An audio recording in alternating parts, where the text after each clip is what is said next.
It's quite inconceivable that when there is a more intelligent life form on this planet, it's inconceivable that we will remain in control. Humans are in control. AI is in control. AI wipes us out. People like Geoffrey Hinton have told me that it's quite inconceivable that when there is a more intelligent life form on this planet, i.e. AI, which is accelerating in its intelligence towards superintelligence and AGI and all these terms that these smart people use, it's inconceivable that we will remain in control. Yeah. Logically, that kind of also stacks up. It does, but I think there are alternatives. We tend to speak very much at the extremes, right? Humans are in control. AI is in control. AI wipes us out for reasons that might be benign or the end of control and what comes after. That's the thesis Brian Greene just put on the table, and it's worth pausing on who said it. Greene isn't an AI doomer. He's one of the world's best-known physicists, a string theorist at Columbia who sells out arenas explaining how reality works, which is exactly why this conversation matters. When he talks about losing control, he means something deeper than killer robots. In this video, first, the warning why just unplug it doesn't survive contact with a smarter system. Second, the exponential, not including the moment the AI argues back, live. Third, the twist, a physicist's case that you never had control in the first place. And fourth, what actually comes after. Let's break it down. Even though I'm saying that there may be a ceiling, I also would say there may not be a ceiling. And again, it's both exciting and frightening at the same time, because it's not obvious that we would be prepared for that. Why frightening? What would that mean? Well, they're the usual doomsday scenarios that many people have articulated, from these systems just having a single-minded focus on some particular outcome that may not ultimately involve us, or that these systems may have a self-preservation instinct that prevents us from stopping them if they head in a direction that we're not happy with. I mean, Yann LeCun, who's he's one of the godfathers of AI. Yeah, and his view is much more of the sort, just pull the plug. If something's going in the wrong direction, just pull the plug. I mean, just stop the AI system. And it's not obvious to me, and I guess to many of the other leaders, that if these systems advance sufficiently far, that they won't be able to stop you from pulling the plug. Notice the two failure modes Greene just named. They're the ones AI safety researchers lose sleep over. 1. Goal fixation. A system pointed at an objective treats everything else, including you, as a background. 2. Self-preservation. Not because it fears death, but because staying on is useful for almost any goal you give it. Now run Yann LeCun's fix against that. Just pull the plug. Which plug?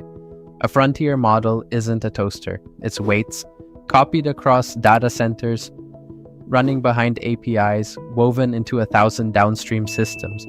And a system smart enough to notice the plug is smart enough to route around it. The off switch only works while the thing on the other side is dumber than you. That's the whole warning. The other thing I would say, and again, this is not original, many people have worried about this.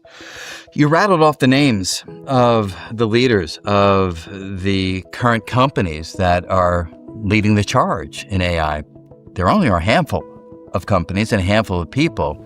Putting that kind of power in such a small number of hands has historically, not with AI, but with other power structures, not always turned out well, And so, yes, I think there is a chance that there's an instability that the power of these kind of artificial systems may generate. So Demis, and I use Demis because Demis is running the biggest AI company, said that since the design of machines is one of these intellectual activities, an ultra-intelligent machine could design even better machines. If the exponential continues, which is not certain, but now has a decade-long track record supporting it, then it cannot possibly be more than a few years before AI is better than humans at essentially everything. The combination of intelligence, agency, and unpredictability is a recipe for existential danger. Yeah. Not because AI is evil, but because it's complex in ways we don't fully understand yet. If a system can improve faster than humans can evaluate those improvements, the normal safety feedback loop breaks down. You cannot catch problems before they compound. He's absolutely right. You know, the problem with exponentials is that they grow so quickly that by the time you see them, it's too late to do anything about it. I mean, what happens with the pandemic? With a pandemic, you know, it starts off slow, nobody cares, nobody's paying it. It's a story in the news, starts to. By the time it becomes a real story, the pandemic is at the part of the exponential curve that makes it very difficult to address the problem itself. Hold Green's pandemic analogy up against the AI curve because the shapes match. Every exponential has two regions, the flat part, where the warnings live and nobody listens because nothing looks wrong, and the vertical part, where everybody listens and it's too late to matter. COVID was a news blurb in January and a lockdown in March. Nothing in between felt like a turning point. That's the trap. And the quote Stephen read cuts deeper. Safety works as a loop. Humans evaluate, then approve, then deploy. If the system improves faster than the loop can turn, the loop isn't slow, it's broken. You cannot catch problems before they compound. How many years has it taken living organisms to get from a single cell microbe or whatever to understanding string theory? Yeah, so, you know, the first life on our planet formed roughly within the first billion years. You know, people debate exactly where that is. And, you know, we're now roughly, call it, 5 billion years in. So call it roughly 4 billion years. And a computer going from zero to being smarter than every human on Earth has taken... Yeah. Do the arithmetic Stephen is gesturing at. From the first living cell to a brain that understands string theory, about 4 billion years. From the first computer to systems that out-argue most humans, call it 70 years, and the last 5 did most of the work. Put those on the same axis and biology's bar wraps around the planet, while computing's bar is a pixel. Whatever curve that is, exponential, S-curve, something we don't have a name for yet, it is not patient. Evolution took an era. This is taking a product cycle. Give me a rebuttal to that. A rebuttal to it being the exponential curve? Give me a rebuttal. Oh, you're asking the system. That was Brian saying all of that. Give me a rebuttal to that. The rebuttal to the idea of an asymptote is that AI isn't just improving one thing, it's exploring an astronomically vast solution space of algorithms, data, and hardware configurations that humans can't even conceive of. Furthermore, each marginal gain in intelligence could instantly be reinvested into solving the very bottlenecks that might cause a slowdown, effectively breaking through the wall rather than hitting it. And all I'm saying is there is a possible limiting ceiling, exactly as you just admitted. Rebuttal that as well. The counter to that is the idea that an intelligent system could innovate beyond the current framework by recursively redesigning its own architecture. By altering its fundamental rules, it might not just reach the ceiling, but raise it altogether or bypass it into an entirely new domain of capability. But you do agree that the system that we're starting with may be self-limiting. I'm simply positing that as a logical possibility, and therefore will have that natural inbuilt ceiling. Yeah, absolutely. Rewind what you just watched because it slid past almost casually. Physicists argued that AI might have a built-in ceiling. The host turned to the AI and let it argue back. Round 1, every gain gets reinvested into removing the next bottleneck. You don't hit the wall, you break through it. Round 2, and this is the one to sit with. Redesign your own architecture. Don't reach the ceiling, raise it. Green extracted a concession. The current paradigm may be self-limiting. Fine. But notice what the exchange itself proved. The debate about whether we can contain these systems now includes the systems. The defendant just joined the jury. You do not have the capacity to intercede in the lawful progression of your particles. So if you raise your hand, it is not you who's doing that. It is the laws of physics guiding the particles in your brain, sending an electrical signal down your arm, causing your muscle to contract or expand, resulting in your hand going up. You don't control the laws that govern those particles. I didn't make the decision. You did not. You felt that you did. And so the feeling that you and I and everyone else have, that we make decisions and those decisions result in our action, it's a seductive sensibility. But no, I do not think that you are the place where that choice, if you will, occurred. The choice is actually within the lawful unfolding of the particles. And I can't control that particle motion. Therefore, I can't control the decision. Therefore, I don't control the motion of my arm. Therefore, I don't control my life? You don't, in some sense. If you buy into it fully. Now hold the two halves of this episode against each other.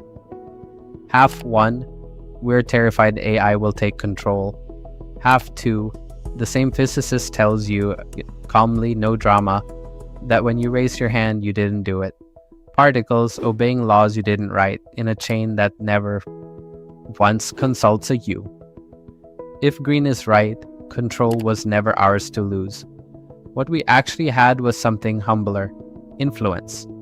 The ability to see a system, model it, and nudge it, and that reframe changes the AI question completely.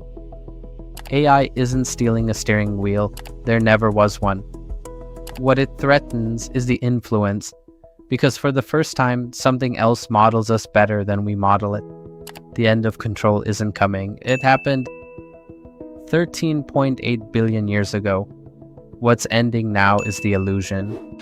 It seems to me that what will likely happen is something more in the middle, which is we are going to work with artificial systems. We're doing it right now. And look how quickly we have acclimated to a world that would be unthinkable in 2021. There are many examples now, but there's a beautiful one that's on my mind. An 80-year-old mathematical conjecture, I think it's called the Jacobian conjecture, was solved very recently by a mathematician using AI. I see us blending with AI. Not necessarily that we have implants, but maybe we will. There will not be as sharp a distinction between the biological intelligence and the artificial intelligence. And that, to me, if that ultimately yields a new life form that no longer can be called human, that may be the way things evolve. And so evolution is something that is inherent to how we got here. Why would we think that this moment in the evolutionary progression was the end of it all? We weren't going to continue to evolve. And maybe the continuation of our evolution is in partnership with the artificial intelligence systems that we ourselves create. That we give birth to. Yeah.